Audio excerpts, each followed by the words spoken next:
ఇక్కడైతే షో చూడడానికి లోపలికైతే వెళ్తున్నాం. మరీ సూపర్‌గా ఉందని చెప్పలేను గానీ ఓకే.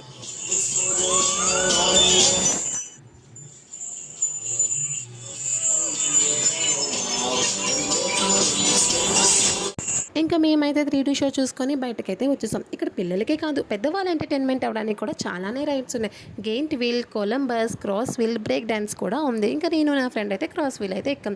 దీని ప్రైస్ అయితే ₹80. ఇది కూడా బాగానే ఉంది. ఇంకా బయటకు వచ్చేసే ముందు మా బుట్ట దాని కంట్లో ఇదైతే పడింది. దీన్ని ఏమంటారో తెలియదు కానీ చిన్నప్పుడు నేను కూడా జాతరలో ఇలానే పెట్టించుకునేదాన్ని. మీరు కూడా ఇలానే చేసేవారా చిన్నప్పుడు? అండ్ మాకైతే బాగా ఆకలేసి దగ్గరలో ఉన్న జిస్మార్ట్ జైల్ రెస్టారెంట్‌కి అయితే వచ్చాం. ఇక్కడ మంది బిర్యానీ అండ్ మంది ఫిష్ అయితే ట్రై చేసాం. టేస్ట్ పరంగా కేవు కేక అని చెప్పలేను కానీ ఓకే బాగానే ఉంది. ఇంక ఇంటికి వెళ్ళే టైంలోని తగ్గైతే లేదన్నట్టు ఒకటే కుండపోత వర్షం చాలాసేపు కంటిన్యూగా పడుతూనే ఉంది. ఇంకా చాలాసేపు మేము అక్కడే ఉండిపోయాం. Thank you for watching. Subscribe to మన మోక్ష ముచ్చట్లు. మళ్ళీ ఒక మినీ బ్లాగ్లో కలుద్దాం. బాయ్.